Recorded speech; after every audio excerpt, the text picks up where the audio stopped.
दोस्तों ये है नेपाल का खूबसूरत और बेहद खास शहर पोखरा।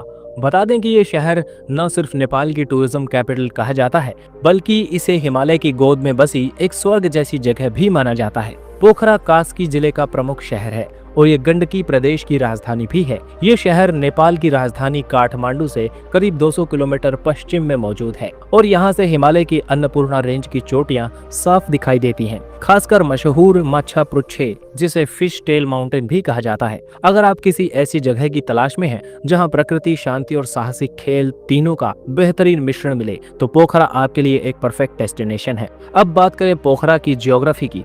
ये शहर समुद्र तल से करीब 827 मीटर की ऊंचाई पर मौजूद है, लेकिन इसके चारों तरफ की पहाड़ियां और हिमालय की ऊंचाई इसे और खास बना देती है। यहाँ का मौसम साल भर सुहावना रहता है। गर्मियों में हल्की ठंडक और सर्दियों में बर्फीली हवा। पोखरा 3 बड़ी झीलों के लिए जाना जाता है: फेवा झील, बेगनास झील और रूपा झील।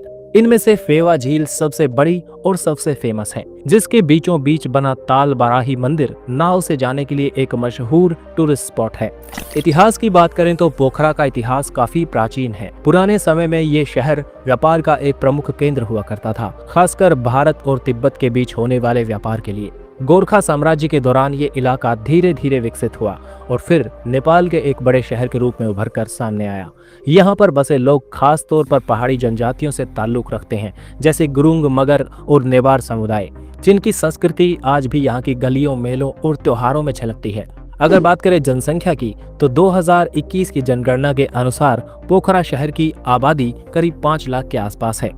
यहाँ के लोग मुख्यतः नेपाली भाषा बोलते हैं, लेकिन आपको हिंदी और अंग्रेजी बोलने वाले, समझने वाले लोग भी आसानी से मिल जाएंगे, खास तौर पर टूरिज्म एरिया में। यहाँ हिंदू, बौद्ध और ईसाई धर्म के लोग भी शांतिपूर्वक रहते हैं। पोखरा की संस्कृति बहुलतावादी है, यानी अलग अलग जाति, धर्म और परंपराओं का समावेश आपको यहाँ देखने को मिलेगा। अब बात करें अर्थव्यवस्था की, तो पोखरा की अर्थव्यवस्था सबसे ज्यादा टूरिज्म पर आधारित है।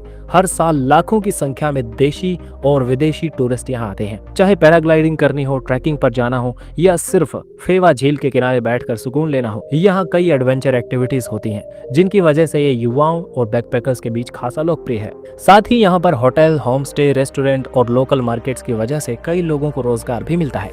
ट्रांसपोर्ट की बात करें तो पोखरा में एक नया इंटरनेशनल एयरपोर्ट 2023 में शुरू हुआ है, जिसे पोखरा इंटरनेशनल एयरपोर्ट कहा जाता है। इसके अलावा पुराना डोमेस्टिक एयरपोर्ट अभी भी चल रहा है, जिसमें आप काठमांडू से सिर्फ 25-30 मिनट की फ्लाइट में पोखरा पहुंच सकते हैं। सड़क मार्ग से भी पोखरा पहुंचना काफी आसान है। काठमांडू से टैक्सी, बस और बाइक से लोग यहां आसानी से पहुंच सकते हैं।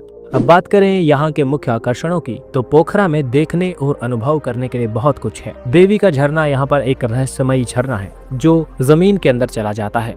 गुप्तेश्वर गुफा देवी के झरने के पास में ही मौजूद है, जहां शिवलिंग मौजूद है।